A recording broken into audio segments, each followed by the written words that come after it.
Welcome to all of you on our YouTube channel. इस video में हम करने वाले हैं सीबीएसई क्लास 10th मैथ्स का जो चैप्टर नंबर 1 है, वास्तविक संख्या रियल नंबर, उसके एक्सरसाइज 1.1 का इंट्रोडक्शन हम इस वीडियो में करने वाले हैं। साथ में कुछ क्वेश्चंस भी करेंगे। अगर आप सेम टॉपिक का इंग्लिश मीडियम देखना चाहते हैं, मतलब इंग्लिश मीडियम के जो बच्चे हैं वो अगर देखना चाहते हैं, इसको इंग्लिश में देखना चाहते हैं आप, तो उसका लिंक आपको डिस्क्रिप्शन में मिल जाएगा या फिर आई बटन पे भी आ रहा होगा, आप वहाँ भी चेक कर सकते हैं। ठीक है, तो चलिए फटाफट से अपना टॉपिक शुरू करते हैं। अब जैसा कि आपको पता है कि चैप्टर का नाम जो है हमारा वो क्या है, वास्तविक संख्या है। तो सबसे पहले वास्तविक संख्या का मतलब क्या होता है, तो वास्तविक संख्या का सीधा सा मतलब इस सर्कल के अंदर जितने नंबर्स है ना, ये सभी वास्तविक संख्याएं ही कहलाती हैं। यानी वास्तविक संख्या की ये फैमिली है और इस फैमिली के अंदर ये सारे नंबर्स आते हैं। अगर आप इन नंबर्स के बारे में डिटेल्ड में स्टडी करना चाहते हैं तो उसके लिए एक सेपरेट वीडियो है, आप वो जाकर देख सकते हैं। हिंदी मीडियम में भी है, इंग्लिश मीडियम में भी है, वो भी आपको आई बटन से मिल जाएगा और आप लिंक जो है वो डिस्क्रिप्शन में भी। फिलहाल इस चैप्टर में हम अपना एक्सरसाइज 1.1 में यानी चैप्टर नंबर 1 के एक्सरसाइज 1.1 में हमें क्या पढ़ना है वो हम देखेंगे। लेकिन उससे भी पहले हम ये देखेंगे कि चैप्टर नंबर 1 में हमें क्या क्या पढ़ना है। तो चैप्टर नंबर 1 में आपको बेसिकली क्या पढ़ना है, पूर्णांकों के गुणधर्म के बारे में पढ़ना है। पूर्णांकों के गुणधर्म के बारे में पढ़ना है।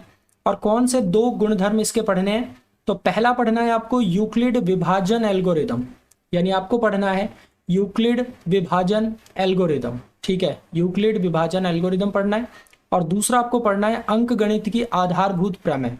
क्लियर है, इसको हम कहते हैं यूक्लिड डिवीजन एल्गोरिदम और इसको हम कहते हैं fundamental theorem of arithmetic. Fundamental theorem of arithmetic. और ये जो है ना ये आपको पढ़ना है एक्सरसाइज 1.1 में और ये चीज पढ़नी है आपको एक्सरसाइज 1.2 में। तो फिलहाल हम कर रहे हैं एक्सरसाइज 1.1 का इंट्रोडक्शन। तो चलते हैं एक्सरसाइज 1.1 में और देखते हैं कि क्या क्या चीजें हैं हमें यूक्लिड विभाजन एल्गोरिदम में। सबसे पहले हम समझेंगे कि यूक्लिड विभाजन प्रमेयिका क्या होती है। तो देखो, प्रमेयिका जो होती है ना वो एक सिद्ध किया हुआ कथन होता है, मतलब एक प्रूवन स्टेटमेंट होगा, एक सिद्ध किया हुआ कथन होगा और उसके बेसिस पर एक सिद्ध किया हुआ क्या होगा, कथन होगा। और उसी कथन के आधार पर, क्लियर है, हम क्या करेंगे, दूसरे कथनों को सिद्ध करेंगे। क्लियर है, यानी एक ऐसा स्टेटमेंट जो प्रूव करके दे दिया गया आपको और उसके आधार पर आप दूसरे कथनों को सिद्ध करेंगे ना, तो वो जो कथन आपको मिला था ना सिद्ध किया हुआ, उसी को हम क्या कहते हैं, प्रमेयिका कहते हैं। यानी प्रमेयिका जहां भी इस्तेमाल होगा, जहां भी इसका उपयोग हो, आप ये समझ लो कि प्रमेयिका क्या होता है, एक सिद्ध किया हुआ कथन होता है और उसके आधार पर हम दूसरे कथनों को क्या करते हैं, सिद्ध करते हैं, दूसरे स्टेटमेंट्स को हम प्रूफ करते हैं।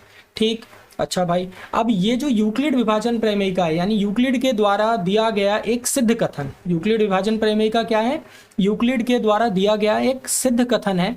और वो सिद्ध कथन क्या है, वो ये है, ये जो चीज दी गई है ये आपका क्या है, सिद्ध किया हुआ कथन है। क्लियर है, अब इस सिद्ध किए हुए कथन के आधार पर हम दूसरे कथनों को सिद्ध करेंगे। अब सबसे पहले हम इस कथन को देखते हैं, इस स्टेटमेंट को देखते हैं कि आखिर ये यूक्लिड विभाजन प्रमेयिका कहती क्या है। तो यूक्लिड विभाजन जो प्रमेयिका है वो ये कहती है कि दो धनात्मक पूर्णांक, यानी ये काम किसके लिए करेगा, धनात्मक पूर्णांक के लिए, पॉजिटिव इंटीजर्स के लिए। ठीक है, तो अगर दो धनात्मक पूर्णांक आपके पास ए है एक और दूसरा बी है, दिए रहने पर ऐसी अद्वितीय, अद्वितीय यानी यूनिक, क्लियर है, पूर्ण संख्याएं Q और R, मतलब A और B आपके पास था, ठीक है, दिए रहने पर अद्वितीय पूर्ण संख्याएं Q और R आपके पास मौजूद होगी, मतलब R मौजूद होगा, उसके अंदर विद्यमान होगा। क्लियर है कि भाई A जो है ना वो बराबर हो जाएगा किसके, BQ प्लस R के, जहां पर R more than equal to 0 होगा और लेस देन क्या होगा, B होगा। तो अब मैं आपको इन तीन, ये जो चीजें यहाँ पर तीन जो मैंने लिखी हैं, इसके आधार पर मैं आपको समझाऊंगा कि ये A क्या है, B क्या है, Q क्या है, R क्या है, इस A is equal to B Q plus R का क्या मतलब है, R more than equal to 0 and less than B का क्या मतलब है, ये समझाऊंगा। पहले आप ये समझ लो कि इस निशान में ध्यान रखना कि जिधर मुंह खुला होगा ना वो बड़े वाले साइड को दर्शाएगा। ठीक है, और जिधर मुंह बंद होगा वो छोटे वाले साइड को। क्लियर है, घर में जो छोटा होता है वो मुंह बंद रखता है, यहाँ से याद रख सकते हो, मुंह बंद है यानी छोटा, और ये मुंह खुला हुआ है इधर तो ये बड़ा। ठीक है, तो डिवाइड करने के लिए 3 3 जा क्या होगा, 9, 1, डिवीजन कंप्लीट, क्योंकि ये नीचे वाली चीज क्या हो गई, छोटी, हमें डेसिमल का यूज नहीं करना है। ठीक है, यहाँ पर 19, यहाँ पर 4, 4 4 जा क्या हो गया, 16, कितना आ गया, 3 आ गया। ठीक है, इधर आ जाओ। 81 3 से डिवाइड करेंगे, 3 2 जा 6, कितना बचा 2 1, 3 7 जा 21, कितना आ गया 0। तो ध्यान से देखो, जो रिमाइंडर है हमारा वो या तो 0 है या 0 से बड़ा है। क्या कभी रिमाइंडर, अब ध्यान से देखो, अब दोबारा से एक चीज़ समझा दे रहा हूँ जो आप बचपन में पढ़ करके आए हो, क्या पता भूल गए हो। तो ये जो चीज़ है ना, ये जो चीज़ है इसको हम कहते हैं भाज्य। इसको हम क्या कहते हैं, भाज्य। ठीक है, और जिससे आप भाग कर रहे हो ना, इसको हम कहते हैं भाजक। क्या कहते हैं भाई, भाजक। यहाँ जो चीज़ हमें मिलती है इसको हम कहते हैं भागफल। इसको हम क्या कहते हैं, भागफल। और यहाँ जो चीज़ हमें मिली है इसे हम कहते हैं शेषफल। क्या कहेंगे, शेषफल। ठीक है, सेम यहाँ पर ये जो 19 है ये क्या कहलाएगा, ये भाज्य कहलाएगा। जिससे हम डिवाइड कर रहे थे वो क्या कहलाएगा भाई, भाजक कहलाएगा। जो हमें नीचे मिला है इसे हम क्या कहेंगे, इसे हम शेषफल कहेंगे। और ये जो 4 हमें यहाँ पे मिला है ये क्या है, ये भागफल है। ठीक है, चलो सेम इसमें भी, थर्ड वाले में भी। इतनी चीज़ तो क्लियर है। अब ध्यान से एक बात समझो, जो शेषफल है वो या तो शून्य हो रहा है, जो शेषफल है वो या तो शून्य हो रहा है या शून्य से क्या है, बड़ा है। देखो, क्या शेषफल आपने कभी बचपन से जब भी आपने डिवाइड किया है, क्या शेषफल कभी 0 से छोटा हो सकता है, कभी नहीं होगा। यानी मैं यहाँ पर एक सीधे तौर पर एक स्टेटमेंट लिख सकता हूँ, क्या कि भाई जो शेषफल है वो हमेशा या तो बड़ा होगा या बराबर होगा, किसके, 0 के। या तो 0 के बराबर हो सकता है या 0 से क्या रहेगा, बड़ा रहेगा। कौन, शेषफल। और जो हमारा भाजक है, भाजक, वो हमेशा शेषफल से क्या रहेगा, बड़ा रहेगा। भैया भाजक बड़ा है तभी तो डिवीजन हमारा कंप्लीट हो गया। देखो ना, शेषफल 3 है, कम है, और भाजक क्या है, ज्यादा। तो मैं बोल सकता हूं ना कि भाजक जो है वो क्या है, बड़ा है शेषफल से। या फिर मैं ये बोल सकता हूं कि जो शेषफल है वो भाजक से हमेशा क्या होगा, भाजक से हमेशा क्या होगा, छोटा होगा। शेषफल जब भी भाजक से छोटा होगा डिवीजन हमारा कंप्लीट हो जाएगा। यानी जो शेषफल है वो हमेशा छोटा होगा, किससे भाई, तो भाजक से। शेषफल हमेशा छोटा होगा किससे, भाजक से। ये 2 चीजें हमें पता चल गई। चलो आगे बढ़ते हैं। अब ध्यान से एक बात और समझ लो कि अब आप बड़े हो गए हो। अब भाज्य को आपको ए बोलना है, जिससे आप डिवाइड कर रहे हो भाजक उसे हमें बी बोलना है। ठीक है, जो हमें भागफल मिलेगा इसे क्यू बोलेंगे, और जो शेषफल है रिमाइंडर उसे आर बोलेंगे। ठीक है, चलो यहाँ पर भी भाज्य क्या है, ए है, भाजक क्या है, बी है, जो शेषफल है वो क्या है, आर है, और जो भागफल है वो क्या है, क्यू है। सेम यहाँ पर ये 81 क्या होगा, ए होगा, ये जो 3 है ये क्या होगा, बी होगा, जो 27 है वो क्या होगा, आर होगा, और ये जो जो 27 है वो क्यू होगा, और जो ये 0 है ये क्या होगा, आर होगा। क्लियर। यानी अब मैं इन शॉर्ट स्टेटमेंट को, ये जो मैंने लिखा है यहाँ पर, इसको शॉर्ट में लिख सकता हूँ। क्या लिख सकता हूँ भाई, ध्यान से देखो, शॉर्ट में क्या लिख सकता हूँ, शेषफल को किससे दिखाया जा रहा है, आर से। यानी आर जो है वो बड़ा और बराबर होगा किसके, 0 के। ये लिख सकता हूँ मैं। और यहाँ पर इस स्टेटमेंट को क्या लिख सकता हूँ, इस स्टेटमेंट को मैं लिख सकता हूँ कि भाई देखो, इसको थोड़ा सा इधर करके लिख देते हैं। ठीक है, नीचे ही लिख देते हैं इसके, कि जो शेषफल है, शेषफल को हम किससे दिखा रहे हैं, आर से। यानी जो आर है वो छोटा होगा भाजक, भाजक यानी बी से। ये 2 चीजें आपके समझ आ गई होंगी। अगर आ गई हैं तो वीडियो को लाइक कर दो फटाफट जल्दी से। चलो, तो आर जो है वो मोर देन इक्वल टू क्या हो गया, 0, और जो आर है वो क्या हो गया, लेस देन बी हो गया। चलो भाई आगे बढ़ते हैं। अब ध्यान से एक बात समझो, बचपन में आपको एक चीज और बताई गई थी। अब बचपन में जब भी आप डिवीजन करोगे, टीचर ने आपसे कहा होगा बेटा डिवाइड करो और चेक करो कि आपका डिवीजन सही है या गलत है। तो उसके लिए आपने क्या किया होगा, उसके लिए आप एक स्टेटमेंट लिखते होगे। क्या लिखते होगे भाई, आप लिखते होगे जो भाज्य है वो बराबर होता है किसके, किसके, भाजक गुणा भागफल, भागफल और प्लस शेषफल के, शेषफल के। यही बताया गया था आपको। आपको क्या बताया गया था कि भाज्य जो है जिसको आप भाग कर रहे हो वो किसके बराबर होगा, भाग करने वाले गुणा जो आपको भागफल मिला है, इन दोनों को गुणा करो और प्लस कर दो शेषफल के। तो अगर दोनों साइड बराबर आ गए तो आपका डिवीजन सही होगा। यही सबने पढ़ा होगा बचपन में। चलो अब इसी चीज को हम ए बी क्यू आर की फॉर्म में लिखते हैं। तो भाज्य जो है उसको किससे दिखाया गया, ए से, बराबर भाजक की जगह पर कितना है, बी है, इनटू भागफल, भागफल कितना है, क्यू है, तो बी इंटू क्यू क्या हुआ, बी क्यू, प्लस में क्या हुआ, आर। अब कॉमा। अब ध्यान से ये जो स्टेटमेंट है इसको क्या लिख सकता हूं मैं लिख सकता हूं कि जो आर है ना, आर वो बड़ा होगा और बराबर होगा किसके, जीरो के। यही तो है, जो आर है वो बड़ा और बराबर है किसके, जीरो के। और छोटा होगा किससे, छोटा होगा बी से। क्या मैंने स्टेटमेंट एकदम सही लिखा है, ध्यान से देख लो, इस चीज को देखो और इस वाली चीज को देखो, क्या दोनों चीजें सेम नहीं है, अरे भाई बताओ क्या दोनों चीजें सेम नहीं है। तो यूक्लिड डिवीजन जो लेमा है, यूक्लिड विभाजन प्रमेय का है, वो है कुछ नहीं, जो आपने बचपन में पढ़ा था ना, अब वो चीज आपको बड़े रूप में मिला है। और यहाँ पर क्या है ना कि ये चीज आया कैसे वो आपको समझ आ गया ना, तो लगभग 80% काम हो गया हमारा। हमें ये समझ आ गया कि ए बी क्यू आर क्या होता है, R more than equal to zero का मतलब क्या है। अब हमें करना है यूक्लिड विभाजन प्रमेय का क्या अनुप्रयोग, यानी ये जो यूक्लिड विभाजन प्रमेय का भी हमने पढ़ा है, इसका हम यूज क्या करते हैं और कहाँ कहाँ करते हैं, मतलब कैसे यूज करते हैं बेसिकली इसका। ठीक है, अब आप यूक्लिड विभाजन प्रमेय का मतलब समझते हो क्या होता है इसका मतलब होता है A is equal to B Q plus R, जहां पर R more than equal to zero होगा और लेस देन क्या होगा, बी। ठीक है, ये जो स्टेटमेंट है यही क्या है, यूक्लिड विभाजन प्रमेय का है। ठीक है, अब इसी प्रमेय का हम इस्तेमाल करेंगे। सबसे पहला जो यूज है वो क्या है, दूसरे कथनों को सिद्ध करने के लिए। मतलब एक आपको स्टेटमेंट दिया जाएगा और इस स्टेटमेंट का यानी A is equal to B Q plus R, R more than equal to zero and less than B का यूज करके हम स्टेटमेंट्स को क्या करेंगे, सिद्ध करेंगे। यह सिद्ध किया हुआ कथन हमें दिया हुआ है और इसके आधार पर हम दूसरे कथनों को सिद्ध करेंगे, जैसे ये एग्जाम्पल नंबर 2 में है। तो देखो एग्जाम्पल नंबर 2 में क्या कह रहा है, दर्शाइए कि प्रत्येक धनात्मक पूर्णांक, यानी हमें सिद्ध करना है कि प्रत्येक धनात्मक सम पूर्णांक जो है वो 2q के रूप में होता है और प्रत्येक विषम पूर्णांक जो है ना, विषम पूर्णांक वो किस में होता है, 2q प्लस 1 के रूप का होता है, जहां पर q कोई पूर्णांक है।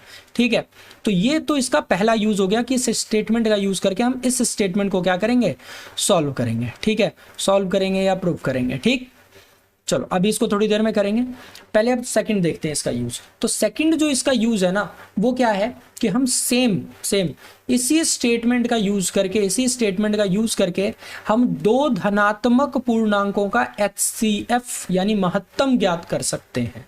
समझ आई बात, मतलब इसी स्टेटमेंट का यूज करके, इसी प्रमेयिका का इस्तेमाल करके, ठीक है, हम क्या कर सकते हैं, हम दो धनात्मक पूर्णांकों का, 2 पॉजिटिव इंटीजर्स का HCF फाइंड कर सकते हैं। जैसे नीचे हमारे पास एग्जांपल नंबर 1 दिया हुआ है, तो इस एग्जांपल नंबर 1 में बेसिकली क्या है, एग्जांपल नंबर 1 में 4052 एंड 12576 का हमें क्या करना है, HCF ज्ञात करना है यूक्लिड विभाजन एल्गोरिदम का प्रयोग करके।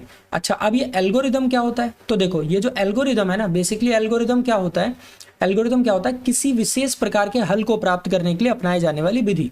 ठीक है, अब जैसे आप मल्टीप्लाई करते हो, मान लो बेसिक, अब छोटी सी चीज ले लो, जैसे 2 3 4 है, आप इसको 2 से मल्टीप्लाई करते हो, तो पहले आप 2 को 4 से करोगे ना, तो 2 4 जा क्या होगा आपके पास 8, फिर 2 3 जा क्या होगा 6, फिर 2 2 जा क्या होगा 4। तो आपने क्या करा, पहले इस वाले को मल्टीप्लाई करा, फिर इसको किया, फिर इसको किया, तभी आपको ये आंसर मिला ना। क्लियर है, तो यहां पर आपने क्या करा, सबसे पहले आपने 8 से मल्टीप्लाई करा, तो ये एक स्टेप हो गया, फिर आपने 3 से मल्टीप्लाई किया, ये दूसरा स्टेप हो गया, फिर आपने 2 से मल्टीप्लाई करा, ये तीसरा स्टेप हुआ।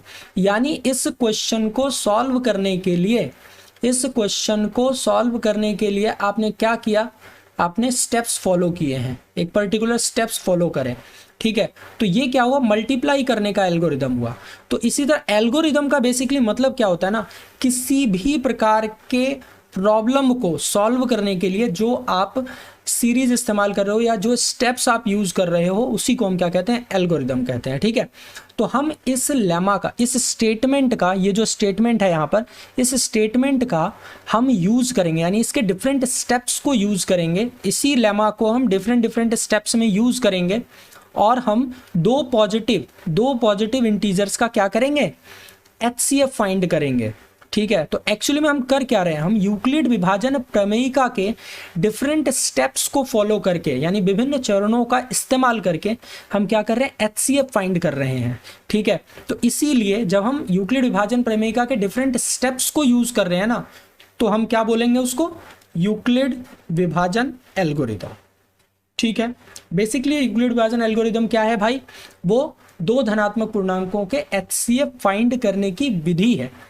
लेकिन ये जो एल्गोरिदम है ये किस आधार पर है, तो ध्यान रखना यूक्लिड विभाजन प्रमेयिका के आधार पर है, ठीक है। यानी ये जो स्टेटमेंट आपके सामने है, इसी के आधार पर आप किसी स्टेटमेंट को ही प्रूव कर सकते हो और किसी दो पॉजिटिव इंटीजर्स के HCF को भी फाइंड कर सकते हो।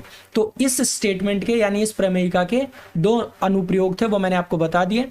अब कैसे हम इनका यूज करेंगे वो example number 1 and example number 2 में समझेंगे पहले, उसके बाद हम फिर 1.1 को पूरा। तो एग्जांपल नंबर 1 क्या कह रहा है 4052 और 12576 का आपको क्या करना है, HCF फाइंड करना, और इसके लिए यूज किसका करना है, यूक्लिड विभाजन एल्गोरिदम का। अब आपको ये चीज तो पता ही है कि एल्गोरिदम जो है ये किस स्टेटमेंट पर बेस्ड है, तो प्रमेयिका पे। प्रमेयिका क्या कहती है, प्रमेयिका कहती है कि A बराबर होगा किसके, BQ प्लस R, जहां पर R more than equal to 0 होगा और लेस देन क्या होगा, B होगा। यानी ये क्या है, ये आपका क्या है, भाज्य, और ये क्या है, भाजक। तो अब इसमें हम कैसे, मतलब लेमा का यूज करके हमने एल्गोरिदम बनाया है और इस एल्गोरिदम का हम यूज कर रहे हैं HCF फाइंड करने के लिए, वो देखते हैं। तो देखो सबसे पहले सॉल्यूशन, सबसे पहले आप लिख दो यहाँ पर सॉल्यूशन। अब मैं आपको एक चीज़ बता दूं कि मैं जहाँ पर EDL लिखूंगा ना, वहाँ पर सीधा सा मतलब होगा कि मैं यूक्लिड विभाजन प्रमेयिका की बात कर रहा हूँ, ठीक है। यूक्लिड डिवीजन लेमा EDL का मतलब, ठीक है। अब देखो, अब आपको सबसे पहले जो दो नंबर आपको मिलेंगे उसमें आपको चेक करना है कि बड़ा कौन है छोटा कौन है, और उसको लिखना भी है, ठीक है। तो लिखेंगे हम सिंबल का यूज करके। तो हम देख रहे हैं 12576 बड़ा है तो लिख देंगे। तो इसको ना आप ऐसे भी लिख सकते हो, जैसे इसको स्टेप फर्स्ट लिख लो या फिर चरण 1 लिख लो, ठीक है। इसको हम स्टेप 1 यानी चरण 1 लिख सकते हैं हिंदी में, इंग्लिश में क्या लिखेंगे, स्टेप 1। अच्छा हाँ, सेम वीडियो का अगर आप इंग्लिश मीडियम देखना चाहते हो तो उसका लिंक आपको डिस्क्रिप्शन में मिल जाएगा, वहां से जाके देख सकते हो, ठीक है। तो चरण पहला, ठीक है। तो पहला चरण जो है वो आपको क्या बताएगा, सबसे पहले आप चेक करोगे दोनों में बड़ा कौन है, उसको लिखोगे। तो यहाँ पे 12576 जो है वो बड़ा है किससे भाई, 4052 से। तो ये स्टेटमेंट आपको सबसे पहले लिखना है। अब क्या लिखेंगे, अब लिखेंगे अब कॉमा 12576 तथा 4052 में यूक्लिड विभाजन प्रमेयिका का उपयोग करने पर, ठीक है। यानी बेसिकली आपको क्या करना है, जो बड़े वाला होगा ना, जैसे 12576 है ना, तो इसको डिवाइड करना है किससे, छोटे वाले से, हमेशा 4052 से, ठीक है। तो जब यहाँ पर आपको ये चीज़ मिलेगी तो आपने ये इंट्रोडक्शन में पढ़ा होगा कि ये वाली जो चीज़ है ये जो कहलाती है इसको हम क्या कहते हैं, A, और ये जो है यहाँ पर ये क्या कहलाता है, B, और यहाँ जो हमें भागफल मिलता है उसको हम Q कहते हैं, और जो नीचे हमें यहाँ पर सॉल्व करके मिलता है उसको R कहते हैं। तो हमें ABQR यानी इस लेमा की फॉर्म में क्या कर देना है, लिख देना है। तो जब हम इसको लिखेंगे तो हमें क्या मिलेगा, देखो, तो जब आप इसको डिवाइड करोगे तो हमें प्राप्त होगा 12576 इज इक्वल टू 4052 इंटू 2, ठीक है। और फिर प्लस में, सॉरी इंटू में क्या आएगा, यहाँ पर 3 आएगा, और प्लस में क्या आएगा, 420, ठीक है। चलो अब यहाँ पर हम देखेंगे कि क्या हमारा रिमाइंडर 0 आया, नहीं आया। जब रिमाइंडर 0 नहीं आया तो लिखेंगे therefore, या इम्प्लाइज का निशान लगा सकते हो आप, which implies that 420 is not equal to 0। मतलब जब तक आपका रिमाइंडर, क्योंकि आप यहाँ से जब कंपेयर करोगे ना तो ये देखो, ये वाली जो चीज़ है ना बेटा, ये R, और तो ये भी क्या होगा, हमारा R होगा। तो क्या हमारा R 0 आया, नहीं आया, वो लिख देना है। अब R 0 नहीं आया, अब ध्यान से मेरी बात समझना, जब आपने क्या किया, 12576 को डिवाइड किया। ठीक है, किससे डिवाइड किया भाई, तो 4052 से किया। ठीक है, कितने बार में किया, 3 बार में। तो यहां पर क्या हुआ हमारे पास, 3 2 जा 6,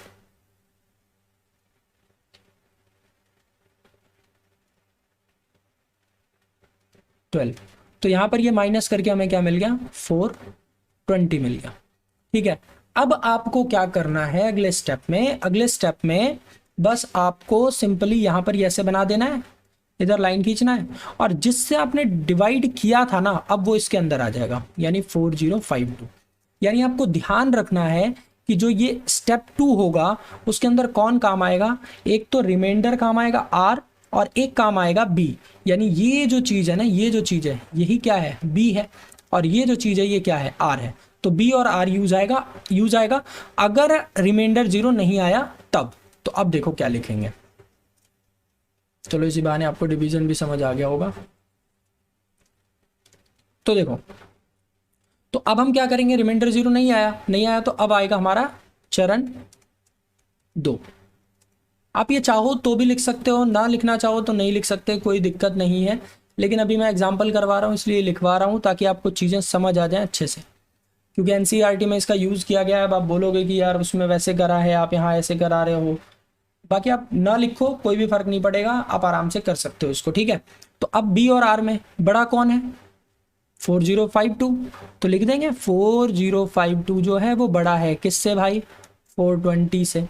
तो अब क्या होगा, अब 4052 तथा 420 में यूक्लिड डिवीजन लेमा यानी यूक्लिड विभाजन प्रमेयिका का उपयोग करने पर, अब इसके अंदर जब हम यूज करेंगे तो अब हम 420 से डिवाइड करेंगे 4052 को। तो क्या मिलेगा हमें मिलेगा 4052 इज इक्वल टू 420 इनटू में क्या मिलेगा 9, और रिमाइंडर हमारे पास आएगा 272। अब मैं यहां पर भी देख रहा हूं कि 272 जो है वो 0 के बराबर नहीं आया, 0 के बराबर नहीं आया। तो अब यहां पर भी हमारे काम का कौन है, एक तो ये है और एक ये है। ठीक है, चलो अब अगले स्टेप में भी हम सेम वैसे ही क्या लिखेंगे, चरण 3। तीसरे चरण में क्या होगा भाई, अब देखो 420 और 272 में बड़ा कौन है, 420। तो 420 इज मोर देन 272। अब क्या लिखेंगे अब 420 तथा 272 में यूक्लिड डिवीजन लेमा यानी यूक्लिड विभाजन प्रमेयिका का उपयोग करने पर। ठीक है, तो अब इसमें उपयोग करेंगे तो भाई हमारे पास क्या आ जाएगा, हमारे पास आ जाएगा 420 इज इक्वल टू कितना हो जाएगा 272 इंटू 1 प्लस में 148। यानी अभी भी हमारा रिमाइंडर 0 नहीं आया है। रिमाइंडर कितना आया है भाई, रिमाइंडर आया है 148। ठीक है, यानी अब यहाँ पर फिर से हमें लिखना पड़ेगा, क्या लिखना पड़ेगा कि 148 is not equal to 0। Again आपको अगले स्टेप में यानी चरण 4 में आपको फिर से क्या लिखना है, सेम यही आपको लिखना है क्या कि भाई अब फिर से, अब यहाँ पर ध्यान रखना, आप ये चीज़ मत भूलना बिल्कुल। यहाँ पर बी कौन है 272, आर कौन है 148, यही दोनों काम आएंगे। ठीक है, तो यहाँ पर भी हम लिख लेंगे कि 272 इज मोर देन 148। ठीक है, अब 272 तथा 148 में यूक्लिड विभाजन प्रमेयिका का उपयोग करने पर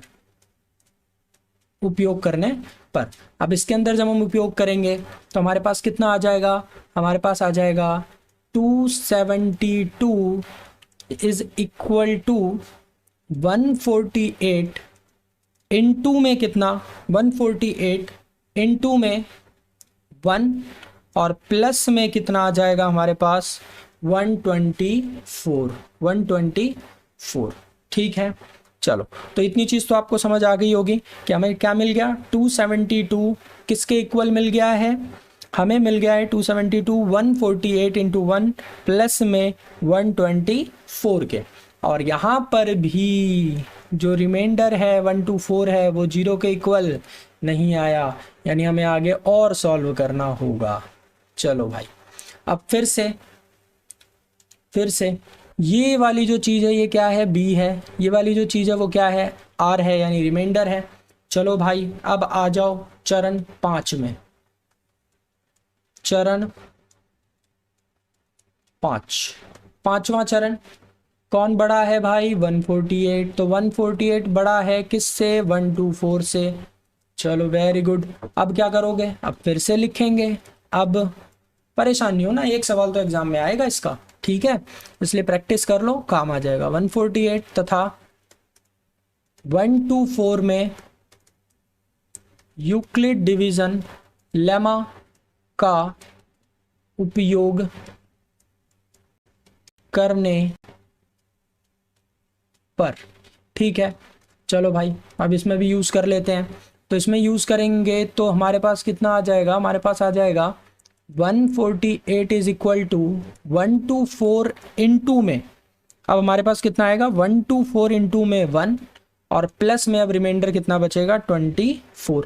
अभी भी हमारा जो रिमाइंडर है वो 0 के इक्वल नहीं आया, यानी हमें चरण 6 भी करना होगा। ये सवाल बहुत बड़ा है, यानी चरण 6 में अब क्या करेंगे भाई, फिर से आपको वही चेक करना है, बी और आर दोनों में बड़ा कौन है भाई, तो बी बड़ा है। लिखेंगे 124 बड़ा है किससे, 24 से। अब 124 तथा 24 में यूक्लिड विभाजन प्रमेयिका का उपयोग करने पर, ठीक है।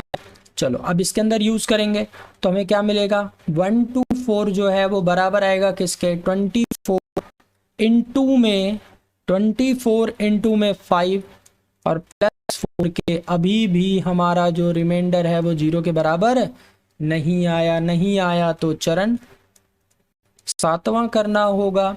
अब फिर से आप बी और आर चेक करो, तो ये बी है और ये क्या है भाई, आर है।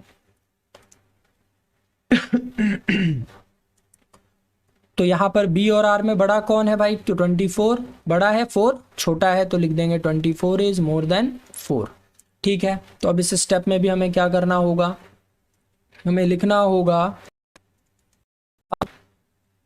24 तथा 4 यानी 24 तथा 4 में यूक्लिड विभाजन प्रमेयिका का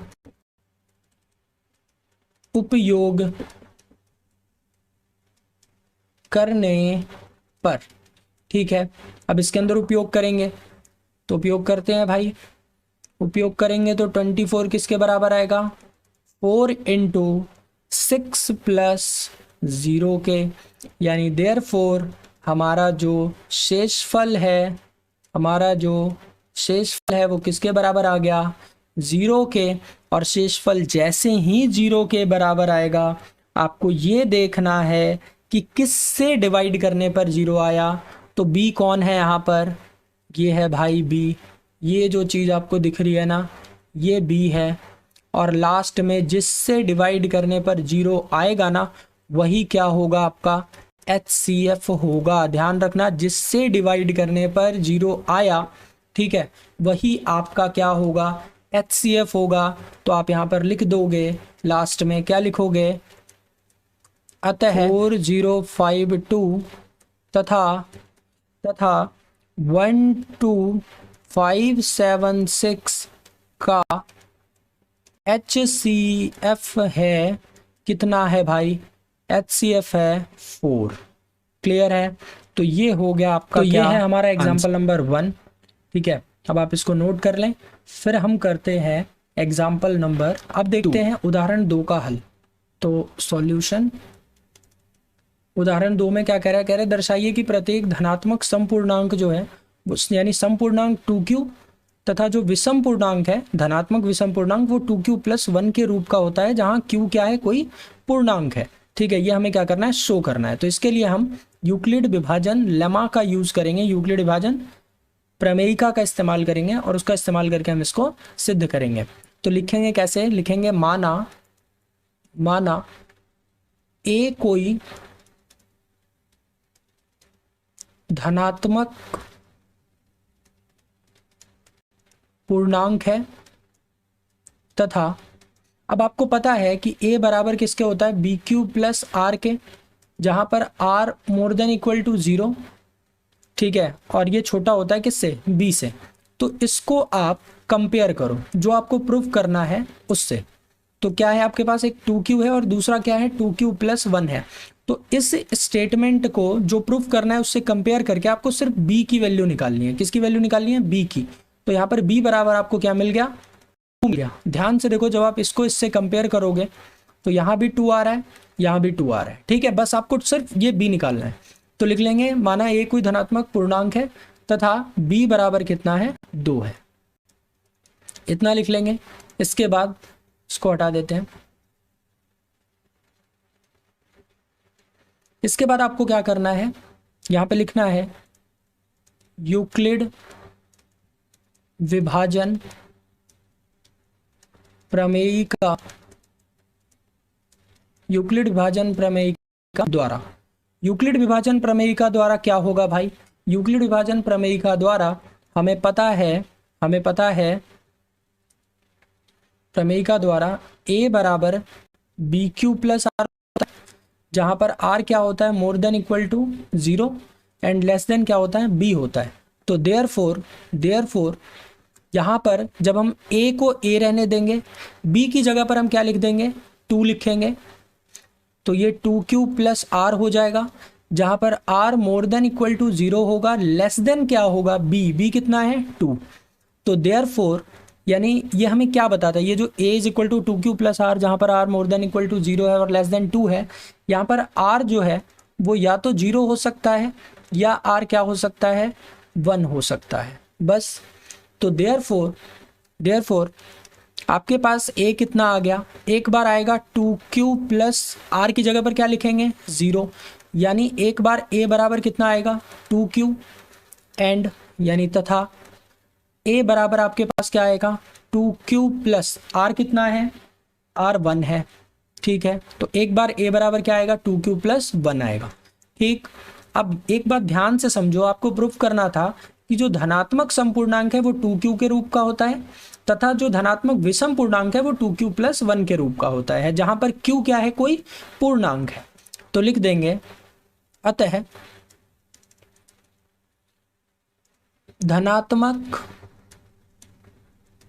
धनात्मक सम पूर्णांक है, क्या है भाई, अब ध्यान से देखो कि यहाँ पर a बराबर आपके पास क्या है, 2q है 2q। तो इस 2q के अंदर अगर q क्या है, एक्चुअली में q क्या है, q पूर्णांक है।